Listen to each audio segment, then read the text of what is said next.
Welcome back. The SEC now saying it will prioritize President Trump's push to end quarterly reports. It's a proposal our next guest removed during his time at the SEC under the Biden administration. Joining us now, former SEC Chair Gary Gensler. Welcome. It's good to have you. Great to be with you, Sarah. David, to be back. So you do not agree with the president that companies should move toward reporting less frequently to think bigger and longer term?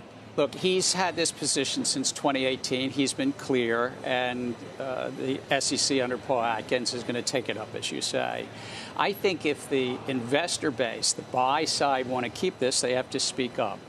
For me, I think transparency helps markets. If we go to only twice a year instead of 4 times a year reporting, the markets will be a bit more volatile. It will be harder to understand what's happening in the markets. And so, yes, I'm supportive of it's worked for 55 years in the U.S. We've got the greatest capital markets. But we don't have long-term investing. At least that is, I mean, we all know the whole period of even a mutual fund is very short, and companies are constantly complaining to me as well that I can't get a long-term shareholder base. David, I'm going to take the other side of that. Please. I think that this phenomenal economy that we have is in part because of that long-term investing in the public markets and in the private markets. Look at all this spend right now, measured probably in the $200 to $300 billion a year on artificial intelligence by these big mega cap companies, yes. Right? They're doing that for the long term. They're not earning a bunch of profits in 2025. So I think it's an important issue, focusing on the long run, but I think the U.S. capital markets actually do that reasonably. There's also an argument that companies aren't going public as much because there's just so much paperwork and disclosure, and the pressure around the 3-month earnings is otherwise unnecessary for them to grow and think long term, especially smaller cap companies. Sarah, there's where I will agree somewhat with the corporate executives. There's a cost to corporate disclosure. The overall thing about corporate disclosure is it creates a big public good that the economy works and functions better. So, again, the president's been clear. He's been clear since 2018 on this. Paul Atkins and the SEC will take it up. Investors and the buy side, if they say, hey, this is really important to institutional investors as well as everyday investors, and the media, if you find it really important, you need to speak up on the other side. That's how public debates happen. And we may very well have it, and you could imagine the investors will be on one side of that debate, as you obviously say. I'm curious, Gary, your thoughts about the private markets, because we just saw a graphic. IPOs are up this year, but, I mean, the numbers are staggering in the private markets. The valuations, the ability to raise money, OpenAI, what that company's been able to do. I'm curious as to your perspective on it. It doesn't seem like that's going to change anytime soon. I don't think so. And I think it's been one of the strengths of our U.S. capital markets that we have that lively competition between the public markets and the private markets. And we as a nation have benefited from everything that's happened from the venture capital field and the private equity field. But you do have greater transparency in the liquid markets.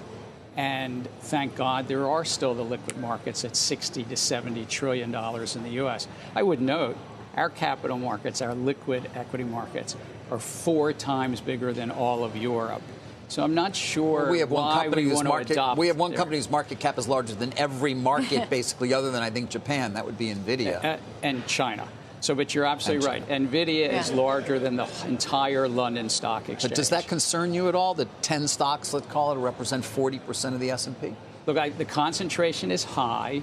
Markets go up, markets go down. I'm not giving investment advice here. You can, by the way, now. I understand that. But there's a lot of talk about, do we have an AI bubble right now? And I think that's a worthwhile debate, and a lot of investors are looking at that. We have a market that's really been lifted up by all this buzz, and we have an economy where the investment in data centers, the investments in chips are growing so quickly that it's, some estimates, it was about half of the economic growth in the first 6 months of this year is because of this one field, even if it just flattens out. And this is a whole field that right now is spending more than it's earning.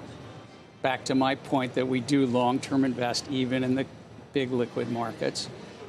But what if that turns? What if all of a sudden all these AI spending? Yeah, that's a key question investors are grappling with every day. I just want to ask you big picture. Now that you are out of the administration and you see what the SEC under Paul Atkins is doing, they are reversing a lot of what you did and seemingly have completely opposite priorities on issues like crypto, for instance. How do you think about sort of what that means for what you were able to do at the SEC, and how are you feeling about what they're doing now? So I'm very proud of what we accomplished. I think that the reforms we got done in the stock markets, even something is kind of plain and vanilla as shortening the settlement cycle from 2 days to 1 day and helping our markets be that much more efficient. And Europe is now chasing us and trying to do that. But for regular investors, I think we put in place reforms that I think this administration is continuing in the U.S. Treasury markets to keep them more liquid. But look, elections have consequences, and I respect our democratic forms.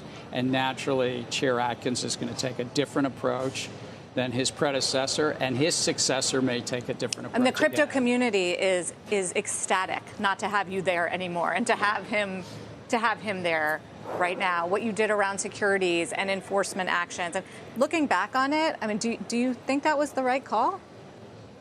Yes, I think because look, now we have this like burgeoning industry, and there's so much more innovation and leadership in the U.S. and a lot more crypto. capital coming into it.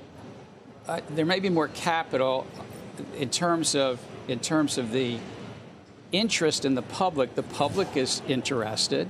I get that. But I took an oath of office. I also ran a law enforcement agency. And my predecessor, Jay Clayton, a very fine individual, ran the SEC. He's now the head of a law enforcement agency, again, up here in New York. Yep. Was bringing many cases in this field, was bringing over his tenure about 80 to 100 cases. Over my tenure, we brought about 100 cases. We were consistently trying to ensure for investor protection. And in the midst of it, we had a lot of fraudsters. Look at Sam Bankman-Fried, and he wasn't alone.